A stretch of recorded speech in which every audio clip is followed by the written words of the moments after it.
প্রথমে আমরা সাক্ষ্য দিচ্ছি যে আমরা বিশ্বাস করি, ঘোষণা করি যে আল্লাহ ছাড়া কোনো ইলাহ নেই, তিনি এক ও একক, একমাত্র তারই আনুগত্য করব আমরা এবং তার কাছে সাহায্য কামনা করব এবং তার কাছে হেদায়েত কামনা করব। আমি আরো সাক্ষ্য দিচ্ছি যে মুহাম্মদ সাল্লাল্লাহু আলাইহি ওয়াসাল্লাম আল্লাহ তাআলার পক্ষ থেকে প্রেরিত বান্দা এবং রাসূল। অতঃপর আমি কোরআনুল কারীমের কয়েকটা আয়াত তেলাওয়াত করেছি।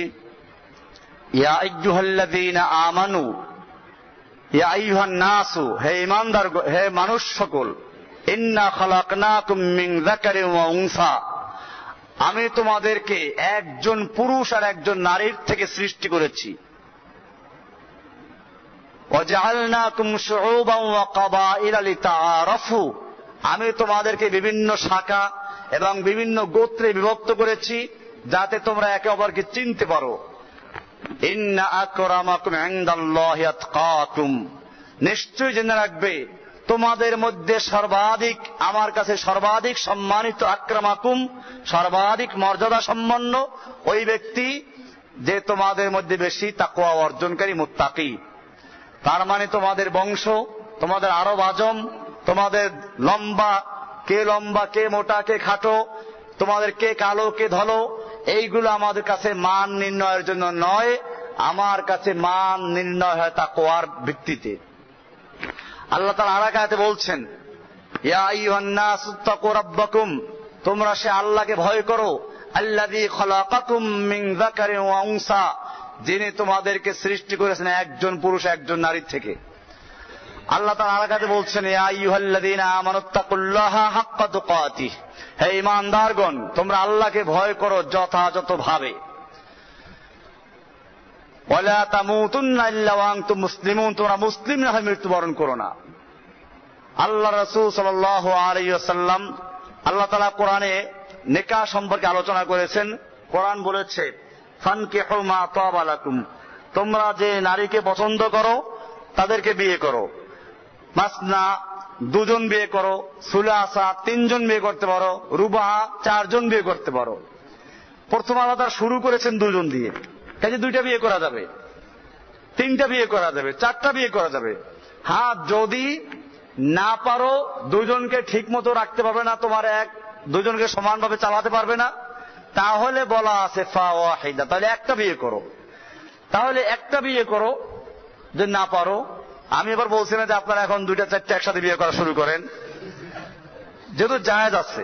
এই জন্য মহিলাদেরকেও তৈরি করা দরকার এই মানসিকতা, যে তার স্বামী যদি একটার বেশি বিয়ে করতে চায় যেন সে অনুমতি দেয়। এখানে তার অনুমতির জন্য বসে থাকবে না, এগুলো সরকারের আইন মানা জরুরি না আমাদের, যেহেতু আল্লাহর সাথে সাংঘর্ষিক। এটা আল্লাহ তাআলা কোরআনে অনুমতি দিয়ে দিয়েছেন, বিয়ে করো দুইটা করে। ফানকিহু মা তাবা লাকুম মিনান নিসাই মাসনা ওয়া সুলাসা ওয়া রুবাহা, দুইটা বিয়ে করো, তিনটা বিয়ে করো, চারটা বিয়ে করো। চারটা বন্ধু পাওয়ার কাজ হবে, না পারলে একটা করো। তাহলে বুঝা গেল অনুমতি কার পক্ষে দেওয়া আছে। যেখানে আল্লাহ অনুমতি দিয়ে রেখেছেন সেইখানে কোনো বউয়ের অনুমতির দরকার নাই, অনুমতি দেওয়া আছে কার? তবে চালাতে যদি পারেন খবরদার, যদি না পারেন তাই খামাখা চারটে বিয়ে করে পরে কষ্ট দিবেন, আল্লাহর কাছে জবাবদিহি করতে হবে। বিয়ে করা, আল্লাহ রাসূল বলেছেন, ইয়া মাশারাশ শাবাব মান ইসতাতা মিনকুমুল বাতা ফালিয়াতাযাওয়াজ, হে যুবকেরা, তোমাদের মধ্যে যে ব্যক্তির বিয়ে করার শক্তি আছে, খরচপাতি বহন করতে পারো, ফালিয়াতাযাওয়াজ, সেজন্য বিয়ে করে।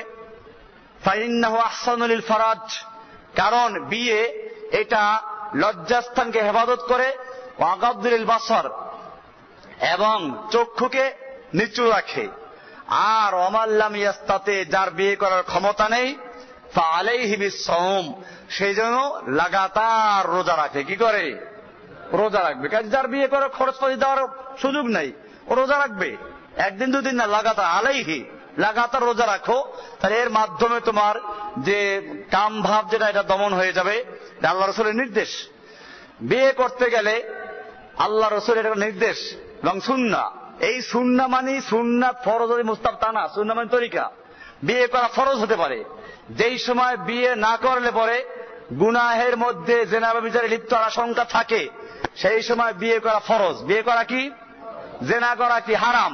তা জেনা করা পরিবর্তে বিয়ে করা কি ফরজ। সুতরাং যখন মেয়ে উপযুক্ত পাওয়া যায়, পাত্রপাত্রী উপযুক্ত পাওয়া যায়, তখন বিয়ে দেওয়া মা বাবার দায়িত্ব।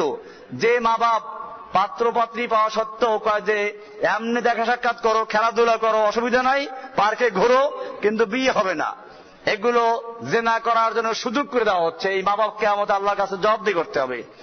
এই জন্য বলা আছে 3টা জিনিস যখন পেয়ে যাও দেরি করো না। কয়টা জিনিস?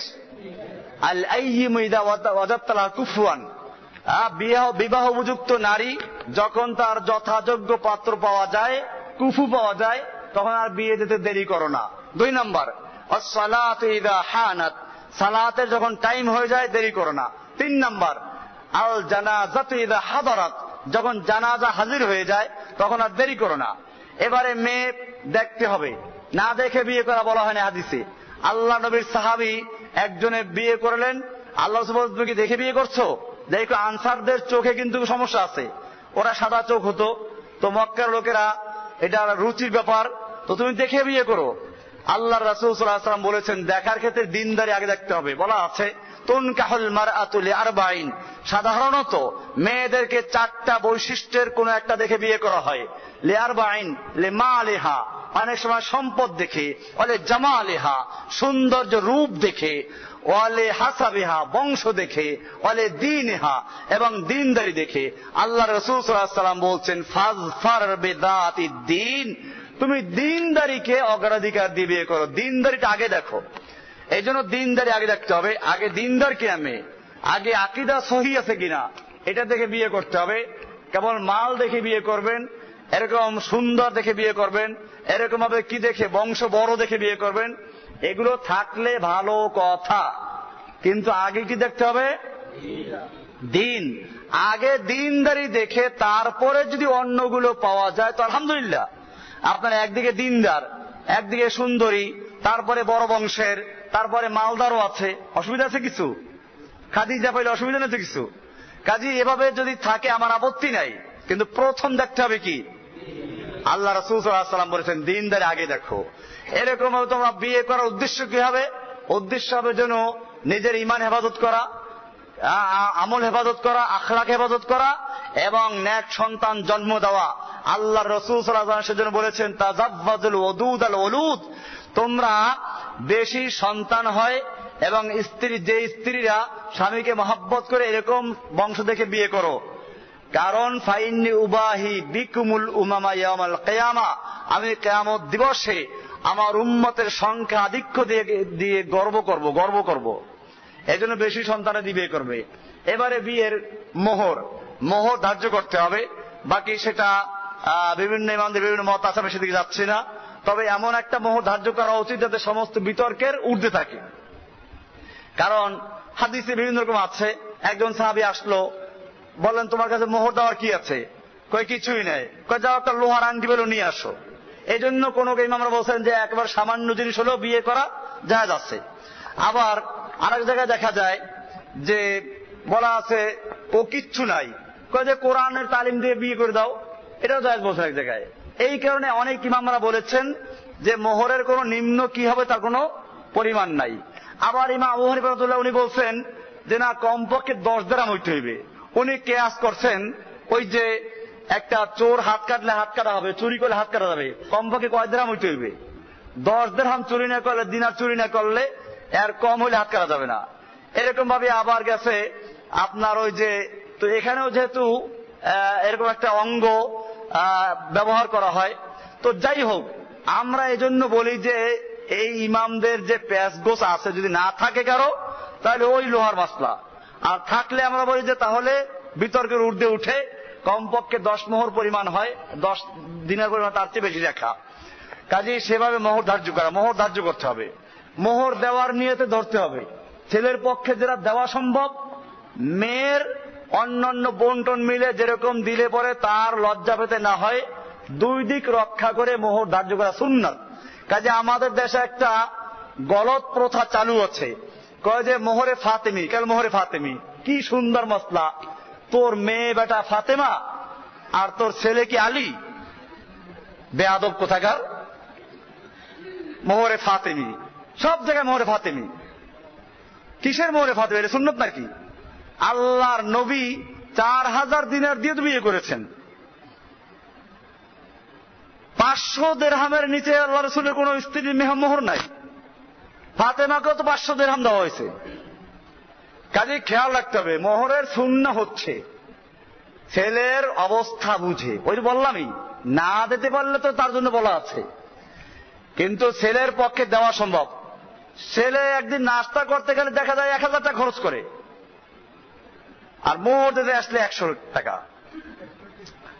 এটা কি ঠকানো না? চালাকি এগুলো। আমাদের দিনী ভাইদেরকে বলছি, আপনারা চালাকি করতে যায় না, আপনারা খামাখা এই গলত প্রথা চালু করবেন না। সুন্নাহ যারা সুন্নাহ হচ্ছে ছেলের পক্ষে যে পরিমাণ দেওয়া সম্ভব, অপরদিকে মেয়ের দিকে লক্ষ্য রাখা, যাতে করে মেয়ের কি না হয়, লজ্জা পেতে না হয়। এবং মেয়েটা দিনদার, ছেলে গ্রহণ করেছে, সেজন্য মোহর দিলেন একেবারে তার বোন, খালাতো বোন, মামাতো বোন, আপন বোন, এদের সাথে মিল রেখে করা। এখন ব্যবস্থা হয়ে যায়, এখন সমাজটা জাহিলি সমাজ, 10 লাখ 15 লাখ রাখে। এইগুলো কোনো মোহর না, এগুলো হচ্ছে ছেলেকে আটকানো। ছেলে যদি পালাই যায় তাহলে যেন কি করতে পারে, মামলা করে টাকা আদায় করতে পারে। এগুলো ছাগল বিক্রি করা, ওই যে গরু বিক্রি করে, ঈদের গরু, সেরকম। এইগুলোর মধ্যেও দেওয়া ঠিক হবে না।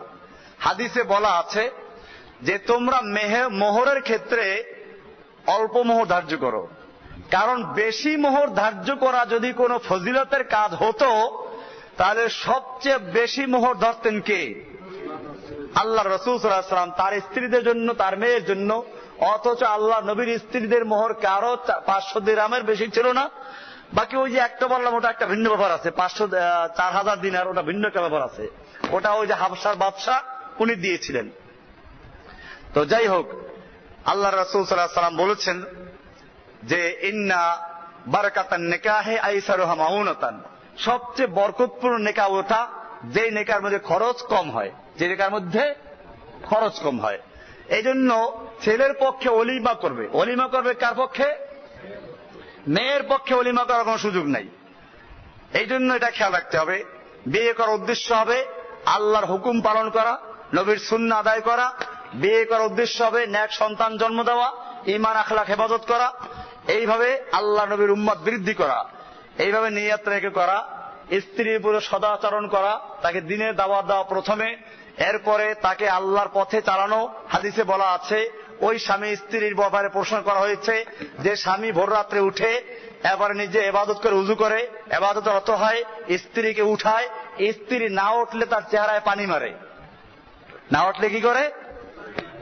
আবার বলা হয়েছে ওই স্ত্রী সবচেয়ে ভালো যে স্ত্রী নিজে শেষ রাত উঠে আল্লাহকে ইবাদত করে, উযু করে, ইবাদত করে, এরপরে স্বামীকে জাগায়। স্বামী যদি না জাগে তার চেহারায় পানি মারে। সবচেয়ে ভালো স্ত্রী ওই স্ত্রী যে স্ত্রী ইদা যখন স্বামী তার থেকে অনুপস্থিত থাকে সে স্বামীর মাল হেফাজত করে, আর যখন স্বামী তার কাছে আসে স্বামীকে আনন্দ দেয়, ভেঙচি মারে না, আনন্দ দেয়। যে মেয়ে লোকটা ভেঙচি মারে ওই মেয়ে লোক নহুস। হাদিসে বলা আছে 3 প্রকারের জিনিসের মধ্যে নহুসাত থাকে, অমঙ্গল থাকে। একটা আদ-দারু ওয়াল ফারাসু ওয়াল মারআতু, মেয়ে লোক, ঘোড়া, ঘর, নারী, বাড়ি, গাড়ি। মানে ঘোড়া মানে বর্তমানে গাড়ি। এই 3 জিনিসের মধ্যে অমঙ্গল আছে। অবশ্য মুহাদ্দিসিন ব্যাখ্যা করেছেন যে অমঙ্গল যদি থেকে থাকে তো 3টার মধ্যে। এই জন্য নারীদেরকে দিনদারি দেখে বিয়ে করা, ঘর ভালোভাবে আল্লাহর ইবাদত অনুযায়ী করা, আল্লাহর নিয়তে করা, হুকুম অনুযায়ী চলা।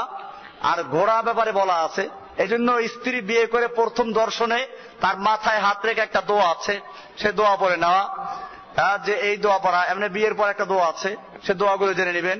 এরকম ভাবে বলা আছে বিসমিল্লাহি আল্লাহুম্মা জান্নিবনা শাইতানা ওয়া জান্নিবি শাইতানা মা রাযাকতানা, এই দোয়া পড়া। এরকম ভাবে আরো কিছু দোয়া টোয়া আছে, ওগুলো পড়ে নেওয়া। এগুলো হচ্ছে মোটামুটি ভাবে সুন্নাহ। এবং ওলিমা, তো ওলিমা যদি মনে করেন বিয়ে ছেলে ধনী হয় তো আপনাদের সবাইকে দাওয়াত পাবেন ইনশাআল্লাহ। আর যদি ধনী না হয় তাহলে কি যাদেরকে দাওয়াত দেবে তাদের দাওয়াত দিবে। আর তো এইভাবে এগুলো হলো বিয়ার মোটামুটি খুতবা। আমরা এখন এই খুতবা হাদিস এবং কোরআন থেকে আলোচনা করা হলো। আল্লাহ সুবহানাহু ওয়া তাআলা আমাদেরকে এবং বিশেষ করে আজকে যারা আমরা নিকাহ পড়াচ্ছি এদেরকে যেন আমল করার তৌফিক দান করেন। আমরা সকলেই পড়ি বারাকাল্লাহু লাকা ওয়া বারাকাল্লাহু আলাইকুমা ওয়া জামা বাইনাকুমা বিল খাইর। আল্লাহ সুবহানাহু ওয়া তাআলা আমাদের এই ভাই বোনদেরকে এই যে নিকাহ করানো হলো ঠিক সেভাবে কবুল করেন যেভাবে আদম এবং হাওয়ার মধ্যে কবুল করা হয়েছিল। আমিন। আল্লাহ সুবহানাহু ওয়া তাআলা এই ভাই বোনদেরকে ঠিক সেভাবে মিলেমিশে চলার তৌফিক দান করুন যেভাবে আল্লাহর নবীর স্ত্রী খাদিজা রাদিয়াল্লাহু তাআলার মধ্যে এবং আমাদের নবীজির মধ্যে মিল মহব্বত কায়েম করা হয়েছিল। আমিন। আল্লাহ সুবহানাহু ওয়া তাআলা তাদের মধ্যে এই স্থায়ী মহব্বত কায়েম করে দেন, উভয়কে দ্বীনের উপরে পরিচালনা করার তৌফিক দান করেন, উভয়ের ঈমান হেফাজত করার তৌফিক দান করেন। আমিন। তাদের মাধ্যমে নেক সন্তান অর্জন করার তৌফিক দান করেন। আমিন। মৃত্যু পর্যন্ত দ্বীনের উপর অটল থাকার তৌফিক দান করেন। নিকাহের যে বরকত আছে সে বরকতগুলো তাদেরকে অর্জন করার তৌফিক দান করেন। আমিন। সাল্লাল্লাহু তাআলা আলা নবিয়িনা মুহাম্মদ ওয়া আলিহি আজমাইন। সুবহানাল্লাহি বিহামদিহি সুবহানাকাল্লাহুম্মা ওয়া বিহামদিকা আশহাদু আল্লা ইলাহা ইল্লা আনতা আস্তাগফিরুকা ওয়া আতুবু ইলাইক।